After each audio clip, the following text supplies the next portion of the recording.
So welcome to this first presentation in the Canvas Experiences presentation series. We put this series together for faculty and staff to learn a bit more about Canvas. For those completely unacquainted with Canvas, it's a learning management system just like Moodle is, and being that they are both learning management systems, they both share a lot of functionality, but they definitely present it in two different ways. And of course, they also do have some unique capabilities too, and I'm sure Charlotte will talk a bit about some of those as we get going. The reason we're even talking about Canvas is because it's currently in a pilot test, and if you want to learn more about Canvas, the easiest way is to go onto the Twin Cities UMN homepage, and if you just do a search for Canvas, the first result that pops up is the Canvas pilot project page, and you'll find a bunch of information there, including an evaluation or executive summary, I guess, of spring 2016 and the courses that happened then. You'll also see there's an option here to try Canvas, and you can get your own sandbox site where you can build and mess around in Canvas as much as you want. We also have, and I'll send all of this information out in the upcoming notifications I send out as well, this Canvas resources site, which anyone can get into. If you want a little bit more access, we have to enroll you as a student, but anyone can get in and see exactly this and poke around in here a bit. But if you want to test out things like assignments and quizzes from the student perspective, you'll need to email us, and there's actually a link right on this homepage to do so. Or click here to request student access. Okay, and since we've got this pilot going on, you don't have to listen to me talk about Canvas and the technical aspects and what it can do in theory. Because the pilot's going on, we have instructors, real instructors, like Charlotte Romain here, and she'll be able to talk about it from a real experience. She uses it in 3 separate courses, 2 completely online, I believe, and 1 hybrid. And so with that very brief introduction, I'll let her get right into it. So thank you, Charlotte. Okay, thanks. And so I have been involved with the Canvas pilot since the very first, in the fall of 2015. So one of my courses was in the very first pilot back in that semester. Right now I have all of the courses that I teach are in Canvas at this point. So each new pilot that came along each semester, I signed up to be in the pilot as well. So at this point, all of my courses are in. A little background, I teach in the Medical Laboratory Sciences program, which is in the Academic Health Center. I have 3 courses in there right now. One is a 1,000 level course, which is Introduction to Medical Laboratory Sciences, and that is a completely online 1-credit course. I also have another completely online course, which is Scholarly Inquiry and Analysis in Medical Laboratory Sciences, and that is a course for our senior medical lab science students, so they are already accepted into our program and they're seniors in the program. And then my other course is Fundamental Biomedical Laboratory Techniques, and that course is for our juniors in the program, and it's a hybrid course, and it consists of lecture and lab twice a week. And so I'm using it a little bit differently, or Canvas a little bit differently than I am for the completely online courses. All right, so the first thing is this is the home page for each one of my courses. So what I thought I would do is, rather than have a PowerPoint where I just kind of went through different things and had screenshots, I thought I would just kind of take you on a tour of my courses and show you what they look like and how I'm using the system for the classes that I'm teaching. So this is the Fundamental Biomedical Laboratory Techniques, this is the Scholarly Inquiry and Analysis, and this is the 1,000 level Intro to Medical Lab Sciences. They all have a similar look, and I have to say that I got help with my front page stuff and how that looks from one of the academic technology consultants. So in the fall of 2015, the people that signed up to be in the pilot were assigned a consultant to help them set up their first course. And Lauren Marsh helped me a lot with setting up the look of the course, which I have to say is one of the things I like a lot about Canvas is the way it looks. So this is my Scholarly Inquiry and Analysis, the front page of my course. When the course was in Moodle, this is what the front page looked like. And I don't know, I just prefer the look of Canvas. I think it's much cleaner. I think it's easier for the students to find what they're looking for. It's easier for me to find what I'm looking for. So I really like the look of Canvas. That's one of the things I like the best. And I'm not necessarily a technically savvy person as far as like setting up websites and setting these things up. I did have the help from Lauren the first semester, but I have to say that setting up my courses in Canvas I find has been a lot easier than what I did before in Moodle. And I did take the courses in Moodle, the formal courses where you go and you learn how to do it, and I did go to the individual sessions that you go over to in Kaufman to get help. But I feel like I really didn't need all of that for Canvas. It was just much more intuitive for me to set it up.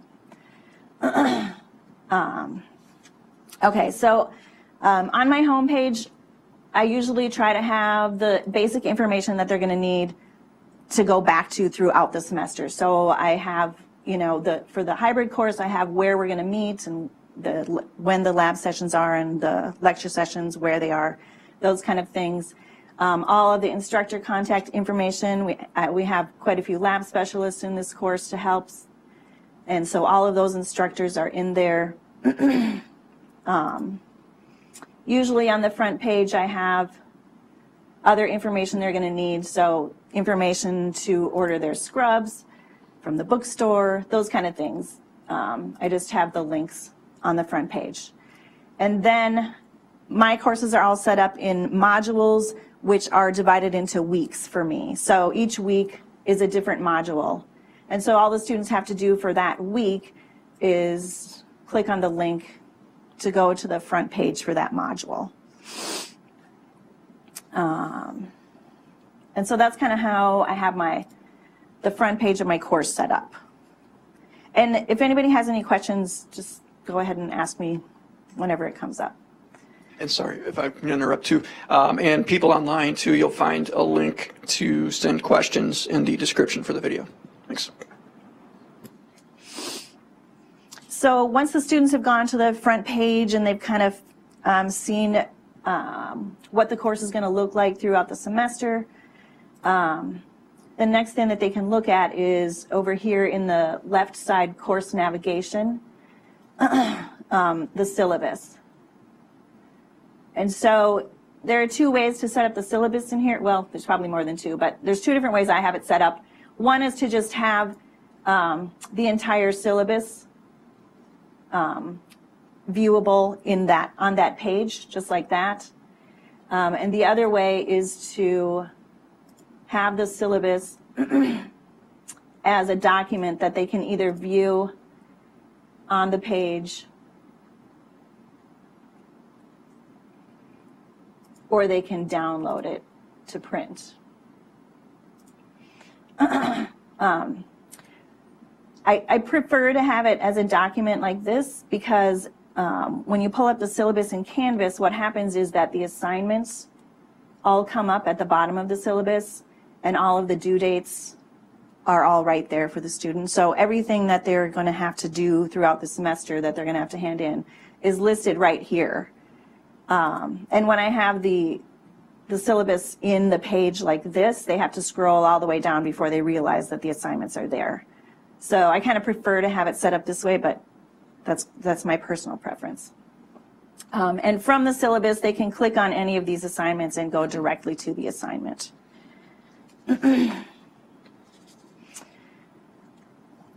So I have all of the courses set up in modules. So if you click on any of these, weeks in any of the courses, you'll go to the module for that week, or the front page, the first page of the module for that week. If you go over to the navigation, the course navigation on the left here, and you click on modules, it will bring up each of the modules and show you exactly what is in each of those modules or each of those weeks. And so it's kind of a way for me to keep things organized for myself and for the students. And so what goes into each of those modules is anything and everything that you want the student to have for that week. So these are just pages. So if I go to the first week, which is the kind of the introduction week, I can click through the module and it'll go to each one of these different pages. So if you just keep clicking next, you'll just go through the module. It talks about what we're going to be doing, what my expectations are, and all of those different things. And so then each module is set up that way. Within the module, you can have these pages like I just showed you with just information on them or links or things like that. Within the module, you can also put in external links that you want the students to go to. I also have the assignments in the module. I have the discussions that they're assigned to do within the module. I have quizzes in the module. So each task that they need to do throughout the week is housed within the module, okay? And so then they can just click through that week and get to each thing that they need to do.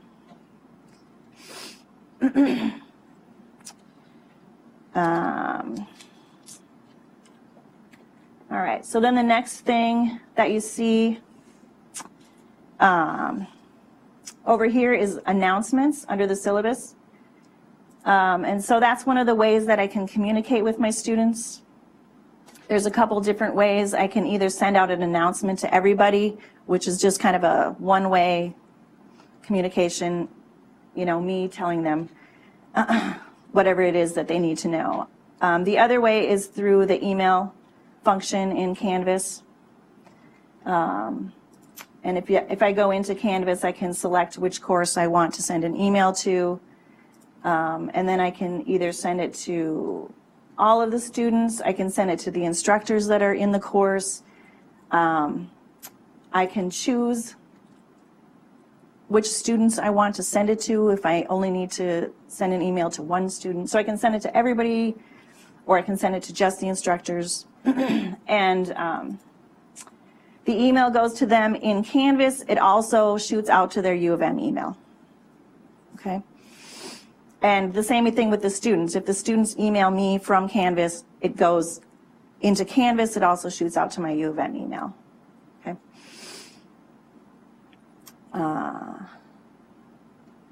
So which course is this?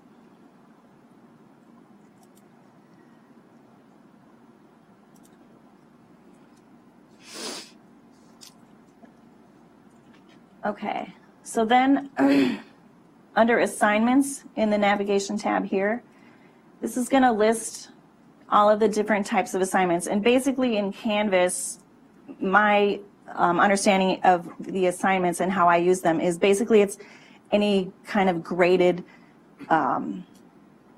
thing that the students need to hand in or anything like that. So you can make different types of groups.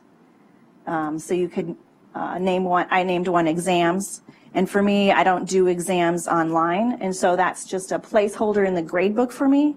And so I can put in there how many points it is and all of that, and then I can just put the grade in. So it's kind of a placeholder. But I also have, in my lab course, I have the lab exercises as one type of assignment.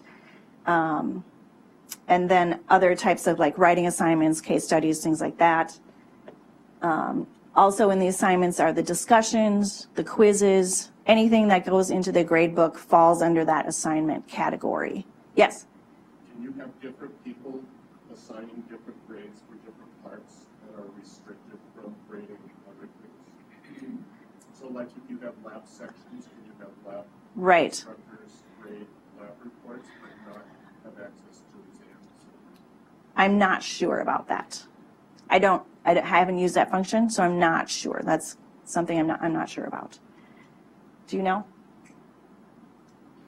Luckily, we have two incredibly knowledgeable Canvas administrators here in Eric Epp and Chris Scruton. And perhaps they can pick up their little CB unit there and talk on that thing. So yes, we can restrict TAs, for instance, to particular sections that they'd have access to the grades and grading privileges for. It's a little harder to do by type to sort of prevent them from viewing exams if you wanted to do something based on type of assignment, but we'd be able to work around that.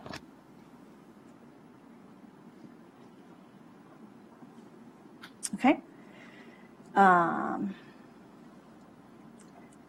So in this course, under the assignments, basically I have the exams, the lab exercises, and then other types of assignments like quizzes and discussions. In the 1010 course, like I said, it's a 1 credit, 1,000 level introductory course, so most of the grading is based on discussions and quizzes. So it's really based heavily on their discussion and the quizzes. And so those are the two types of assignments I have in there. So that kind of brings me to the discussions. And I don't know if other people use discussions a lot in their courses. I use them a lot in both of my online courses, not so much in my hybrid course because we have face-to-face. I like the way the discussions are set up. I can, if I click on the discussion, I can go in and see the entire discussion thread and see what the students are doing. I can also go into SpeedGrader, which I'll talk about a little bit more later, and look at each individual student's contribution to the discussion and then do the grading from there. And I can make comments from there. And I'll talk a little bit more about the SpeedGrader in a minute, which is one of my very favorite things about Canvas, of all the things about Canvas. The SpeedGrader is the best thing ever. Trying to keep myself organized here. All right, so then some of the different types of... Sorry, yes. Can you tell us what SpeedGrader is? Oh, okay, so SpeedGrader, if I go into one of the assignments, so let's go into, I can talk about the grading right now. We can go into a lab assignment. So if I have a lab assignment here and I go into SpeedGrader, basically what it does is it pulls up whatever that assignment is, and it pulls it up individually by student. And so for this laboratory course, I have we split up the grading between the different teaching specialists. And so each one has a group of students that they're grading.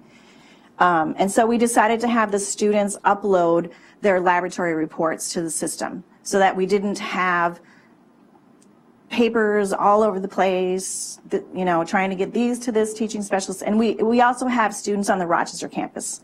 And so it's just much easier to have everything come in online and then split up the grading between the teaching specialists. Yes? So what if they don't have a scanner? So there is I don't know if there is another option in Canvas, but this is what we did.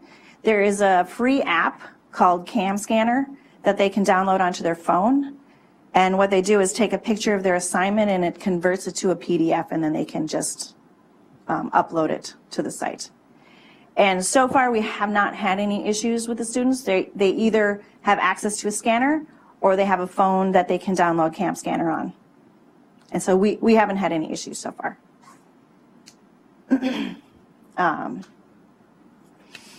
So then in the SpeedGrader, each one comes up, and so what we can do is look at each sheet individually.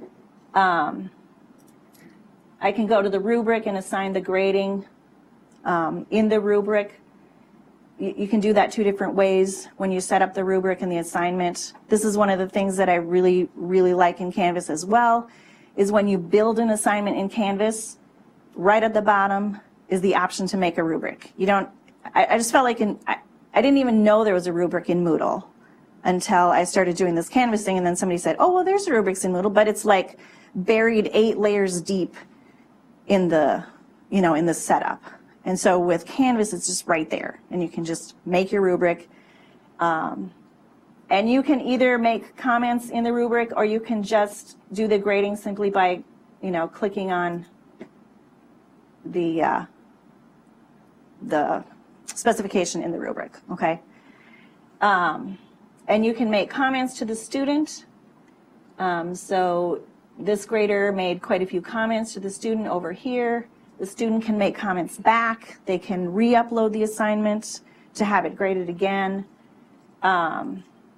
You can also, in your comments, you can attach a file if you wanted to send the student some, you know, an example of something they wanted to do. And you can also do like a media comment. You can make a little video, or, you know, record an audio comment for the student if you want. We really, really liked this in our lab course because we felt like, especially in the summer, we have lab 3 days a week, Monday, Tuesday, Wednesday. And to get the feedback to the students in a timely manner so that it's relevant to them, it's hard when you're handing papers back and forth. And this way, every day, they upload them, we divided them up, everybody went and made their comments, and they really had their feedback the next day. So it really helped us a lot to make the feedback relevant for students. See if I can find one.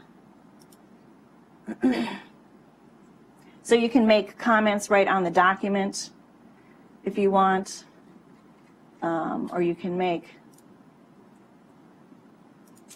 see if I can find the one that has other comments.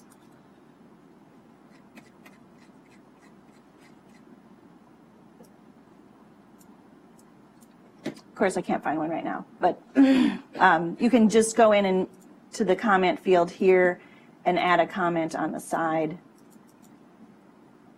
instead of writing right over the top of the document. You can make a comment on the side. You can highlight things, you can add text, you can take the pencil and draw something if you want to highlight this for the student, whatever. You can just draw all over it, okay? And so that's similar with the discussions. What I like about the speed grader in the discussions is that for my discussions, I always ask them to post a comment for a discussion, and then I want them to respond to a classmate's comment, at least make one response to another classmate. And in Moodle, I felt like I had to have like a little chart of all the students and like go through, scroll through, and check each one off. In Canvas, for each student, they're oh, dang it, sorry. Let me find a different discussion.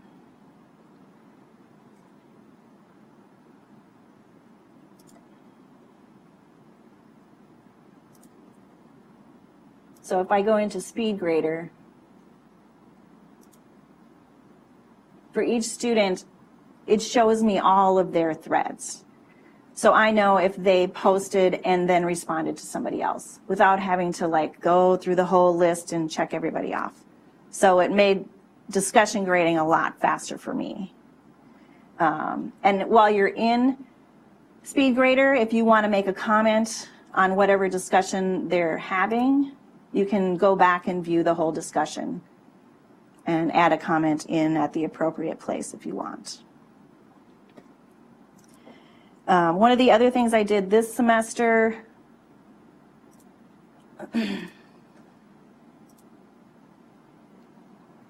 now I think I've lost my, here we go. Nope, that's not it.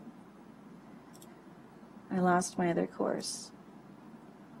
One of the things I did this semester in scholarly inquiry analysis for the discussions is I divided them up into groups because it's a bigger course, or I mean it's a bigger class this time with a lot more students, and I felt like it was easier for me and for the students to keep track of what was going on if I divided them into groups.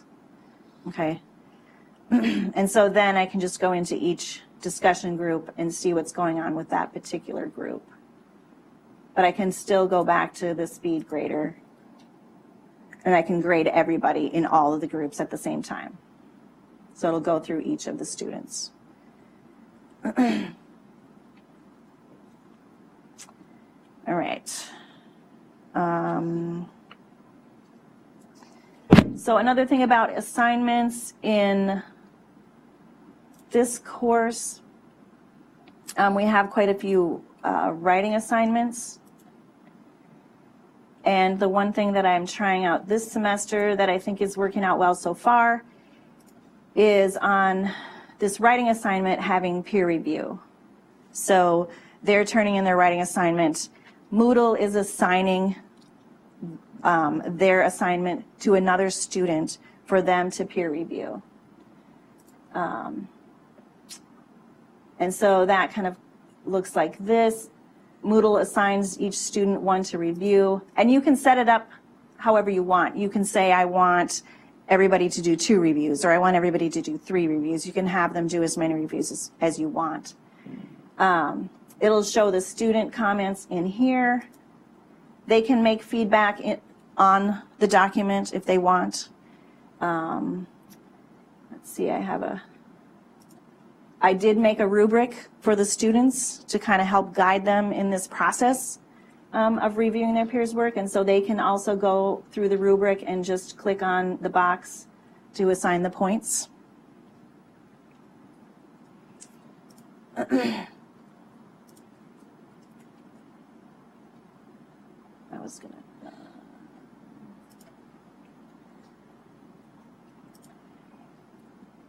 And you can set it up so that as they're doing their peer review, that goes into their grade, or you can set it up so that only you are grading the student. And I have it set up so that I'll be the one in the end to give them the grade. But they do get the information from the rubric about how they would have been graded by their peer. I just wanted to show you this one, because the students can go in and give their peers a lot of constructive feedback, okay? And then when I go in to grade it, I'll just go back to Speed Grader, and then I can also make comments on their submissions. I also have the rubric, and then I'll grade them from the rubric, okay? So it's something I haven't used other semesters. I'm just trying it this semester, but so far it seems to be working out pretty well. I've been monitoring the students' peer review, and they seem to be adding good comments, and everybody's not just saying, great job, 30 points. So it's been working out so far.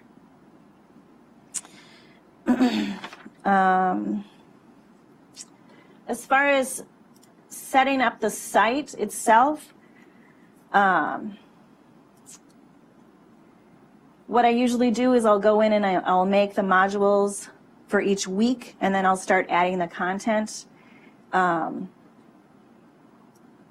Oops, not files, pages. So I'll go in and make different pages for each module. So I have it lists all the pages here, and what I do is try to put a little preface thing on there so that they all come up in the order that I want them to come up. Otherwise, they're just kind of in alphabetical order, and that's kind of hard to manage. But if you go into a page, I'm going to do one that's not published here, and you go into edit, you can add the information that you want. You can add external URLs. So for these, that's a quiz, and that's a discussion. For these, I will be adding an external link to, in our department, we use Articulate Storyline to do online lecture type things. And so once I publish those, I can add the link here, and when they click on it, it will go to that Storyline presentation. As far as adding the quizzes, I'll type in designing and studying hypothesis testing quiz, and then I just go down here, I highlight the text, and then I just click on the quiz that I want to put there, and it's in there. So you can do that with the assignments, with any of the pages that you've set up, with any of the discussions, anything like that. You can just click to add. Yes? Does this allow you to have branched links? So, for example, Sorry, can I have you speak into the little CB unit there, please? Thank you. Hello, Command Central. Can this be branched at this point? So, for example, under this activity, could you have a link, have one heading there that says maybe YouTube videos, and you hit it, and then it goes to a list of 4 YouTube videos they might watch? So I have something similar to that, but I did not set that up myself. So in the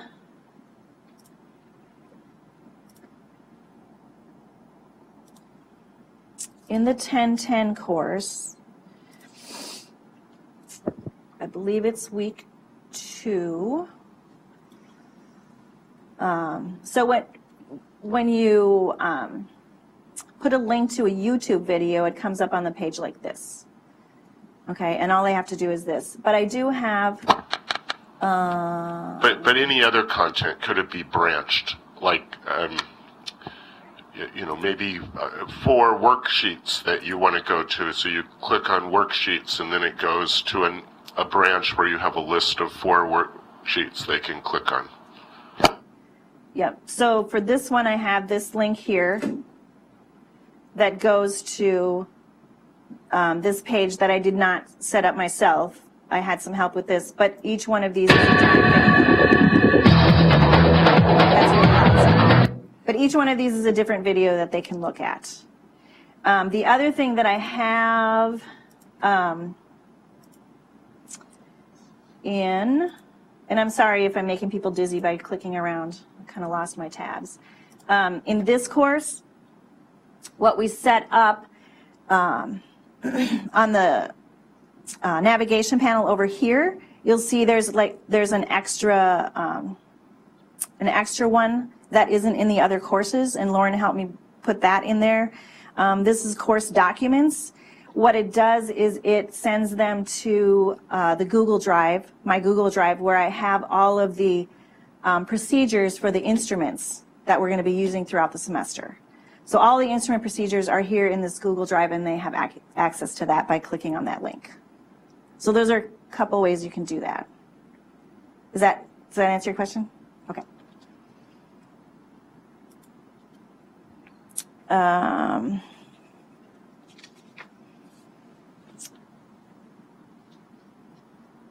We did have one question from online as well. Okay. Going back to the assignments, did you have to load the assignments twice to include them within a module and have them available in the list of assignments? Yes, I did. So when they're linked on the page, like this, I have to link them here or over here in the links on the right-hand side here, the course content. And then in the modules, they have to be linked as well. So yeah, you do have to go in and link them twice if you want the link to be on the page and for them to be able to scroll through the module. Does that make sense?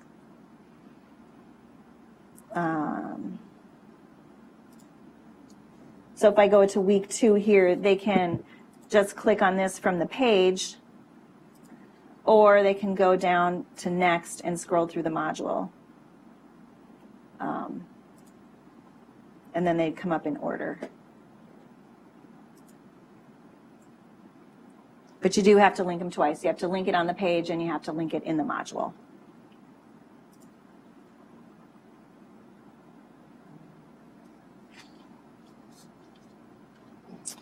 Let's see. So I did assignments, discussions. The quizzes are pretty straightforward. Let me go to a different course. So this course, each unit has its own quiz. And so you just go in and set up the quiz. I think it's similar to Moodle, the way you do it. Here are the details for the quiz, whether it's going to be graded, which assignment group you want it to be in, who you want it assigned to, what the due date is, when it's available, so when it's open and when it's closed, if you're going to close them after a certain amount of time, those kinds of things. And then the tab here, you go in and add your questions. And you have, you know, the same options, I think, as in Moodle: multiple choice, true, false, fill in the blank, multiple blanks, all those different options for different kind of questions in the quiz. And depending on how you set it up, it can be self-grading. You don't really have to do anything. If you have, obviously, if you have fill in the blank or essay questions, you're going to have to go in and grade those by hand. The computer can't do that. So. For the quizzes, can you make them timed? You can make the quizzes timed, yes. Mm-hmm. And you can set it up so that they can take it more than one time. They can only take it one time. They can take the highest grade. There's a lot of different ways to set up the quiz grading for that. Yes? Question about accommodations, like if you need to do time and a half, can you set an individual's time differently? That I don't know. I believe. Yes. Yes. Yeah. If you go down actually where we were assigning it to everyone, Okay. you can also add other, if you click that add button, Oh, you yep, can set add. specific people get a certain amount of time, Okay. that sort of thing. There you go. You can just add a certain student in there and then give them a different amount of time. I have a question. Yes. Can you use Respondus to import-export questions? That one I don't know either. Yes, on that as well. Yep.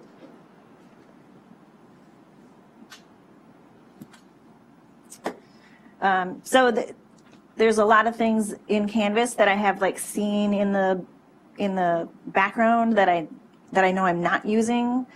It has a lot of other applications that you can use, but these are just the things that I'm using in my courses. Then the other thing is the files.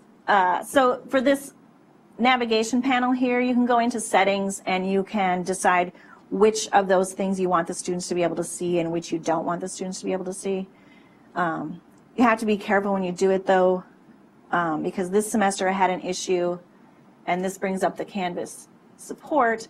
I had an issue where the students couldn't see something, and it was because I had the files hidden from the students. And so when they clicked on it, they couldn't see the file.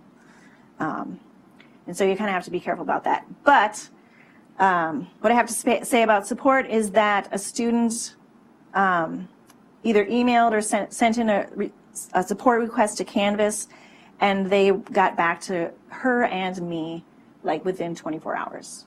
And so they gave me a detailed description of what's going on, why this is happening, and how I can fix it. I've been very happy with the Canvas support. Whenever I have a question, so this was the email I got back for that particular issue. A lot of times if I have questions, I'll go to help. Search the Canvas guides is really nice. I've gone in and used the Canvas guides to figure a lot of different things out. Another thing that I did was in the Canvas guides, there are lots of nice short little videos. And so for the peer review assignment that I had this semester, I put a link to the Canvas video of how to do that for the students. And so I didn't have to explain everything to them. There's just a nice little Canvas video. I put a link to it. The students can go and look at that video and figure out how to do the peer review in Canvas. So that was nice for me. You can report a problem. That's probably what the student did. If something's not working correctly, you just go report a problem, and Like I said, they have gotten back to me within 24 hours every time. You can also ask the community. I mean, there's other things that you can do and help, but the support feature, I think, has been really helpful to me setting up new courses and doing different things in Canvas.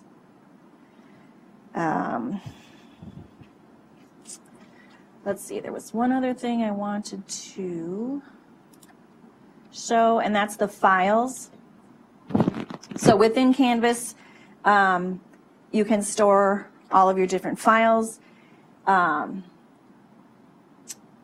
So this is where all of those videos, the storyline for those videos that I showed, all of the different ones that you could see, those are in a storyline. Any documents that you're going to use throughout the semester. So for this one, we had PDF work plans telling the students what to do for the week. And so those are all stored in there so that they're easily accessible to put into the pages and the modules. And so all the different files that you're going to use throughout the course can be stored in this file section for the course. And as I've gone along, so this was my first course. This is a little messy. When I got to this course, the third course that I set up, now I kind of have things set up by week with a letter in front of it, so they all come up alphabetically. And so as I've come along doing the different courses, I figured out ways to kind of help organize myself. But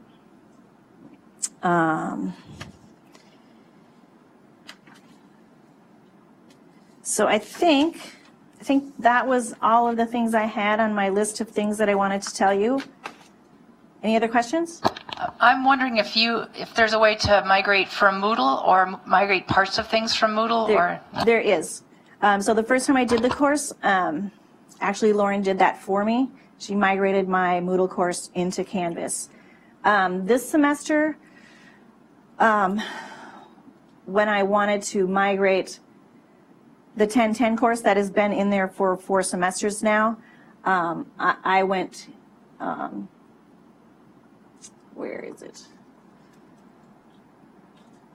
What did I do? I went, yeah, you're right.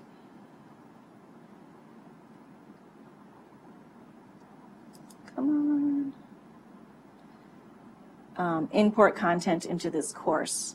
And then I can just find my course from last semester, and it copy a Canvas course, Blackboard, Moodle, and then it just takes you through the steps of finding your course. So this semester I imported the 1010 myself without the help of Lauren, so it was actually quite easy. Question. Yes. I know that you're in a cohort, and I know that you have students who are also taking courses in Moodle. So Yes. have you heard comments from the students or any kind of feedback from them about which they like better? I have not heard anything from the students about what they like better. But I know that each semester they're surveying the students to get their impression of it, and I haven't gotten those results, so I don't know personally. I haven't gotten any bad feedback, so I haven't gotten anybody saying, "Oh my God, why do we have to do this?" They're pretty pliable. They're used to doing lots of different things, so. And I think, sorry to jump in here, I think, Eric, doesn't the executive summary include student opinion? Yes, it does. Okay. Yeah, so if you remember, if you go on the Twin City UMN homepage and search for Canvas and pull up the Canvas pilot project page, you can pull up the executive summary, which has some of that information. One other thing I wanted to show you in the discussions.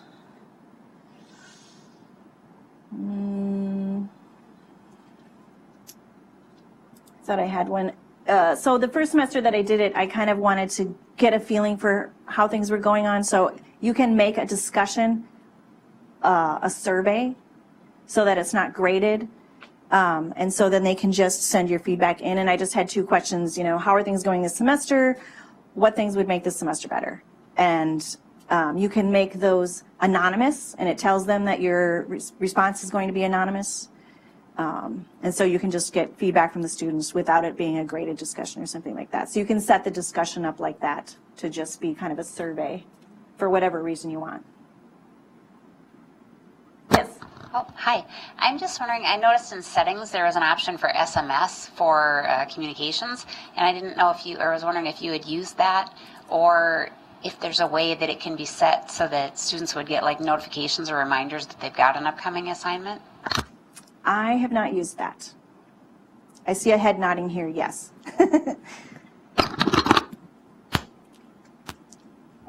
Yes, there's a notification option for students so they can set up their own text alerts for a whole array of different things. So if a new discussion response has been posted to them, or like you say, a new assignment is due, that kind of thing, they have a range of notification options for mobile.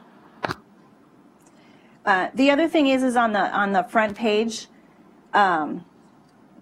they do have this to-do list that tells them what things are coming up, or what things are due and what things are coming up. And I have the same thing. So right now I have 47 assignments to grade for this assignment, and 2 people have turned in the next assignment. And these are the things that are going to be coming up for next week. So they do kind of have on the right-hand side of the screen a list of all the things that are coming up. There's also a calendar that they can look at that has when things are due as well. And I don't have to go in and do that. It's when I set that up in the assignment, it just automatically goes in there. Yes? System performance seems pretty good here today. Has there been anything over your experience where it's been cumbersome or slow, or there's been something problematic? I have not had that experience. And granted, there are a lot fewer users on Canvas right now than there are in Moodle, so I don't know if you can extrapolate the two, but I haven't had any issues. Yes? I noticed that most of your readings on the course are uploaded PDFs. Is it possible or easy to integrate the library's e-reserves into Canvas? I believe you can do that, but I'm not sure how to do that.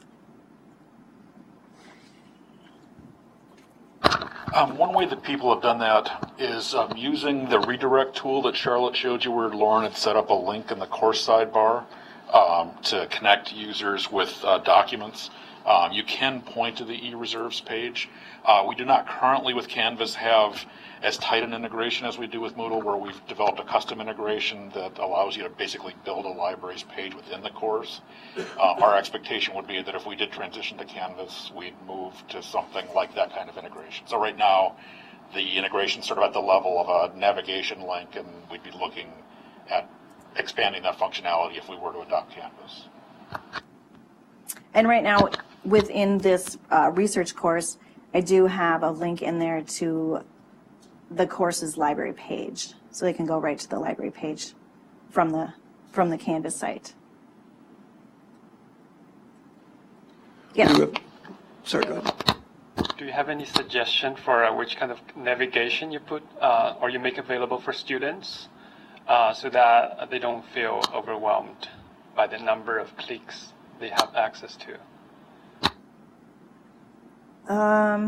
Well, you could make, instead of setting up your front page with all of the links on it, you could just make them move through the module, so that instead of each click on the page, they click next and then the next thing comes up. Is that what you're asking? Mostly asking about the left-hand side navigation bar. Oh, the left-hand side? Yes. Do you have any like suggestions about which to hide and which to show to students? So you're going to have to let them see all of the things that you want them to see. So they'll have to be able to see pages, files, modules, quizzes. I have grayed out here a lot of things like conferences, outcomes, collaborations. And what I can do, I can show you what the student page actually looks like. If I go to student view. So they only see the things that I want them to see. All of the other things are gone. And so you can go into settings and you can decide what you want the students to be able to see.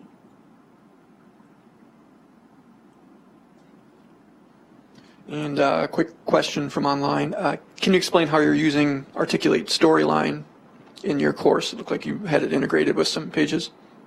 Right.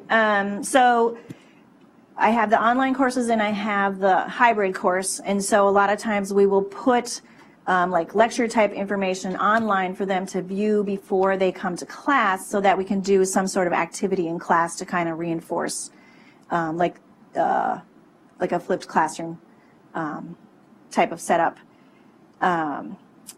So how I put the storylines in there is I have to do the storyline and then publish it. And then what I do is I zip those files that are published. I put those files into the files here. So here's one of the storylines. And then you click on the HTML.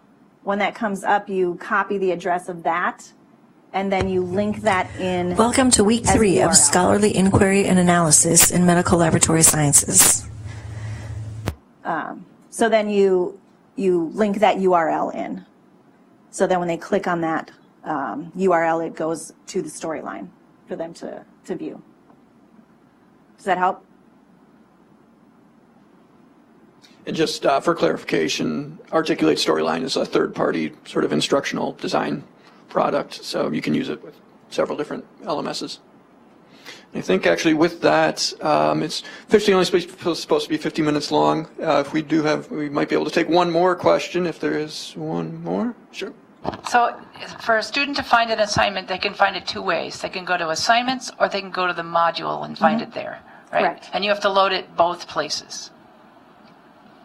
I have to load it in the page. No, I don't have to load it in the assignments. So if I want it to be on a page where they can click on it from a page, I need to load it in the page. And if I want them to click through the pages through the module, then I have to load it in the module. But once you make an assignment, if they go to the assignment navigation on the left here, all of the assignments will come up. The other place they can find the assignments is in the syllabus, and they can click on the assignment from there. So there's lots of different places they can find the assignment. You should not have an excuse for not knowing where the assignment is. Okay, and with that, I'd like to thank Charlotte for being our first presenter in this series. And we'll have our next session in the series is going to be coming up on October 13th and then again on October 26th, and then we do have a couple in November as well. If you signed up for notifications, you'll definitely get some notifications about those. And everyone's taking a slightly different approach to how they're showing Canvas off, so definitely come and get a different perspective in each session. So thanks for coming.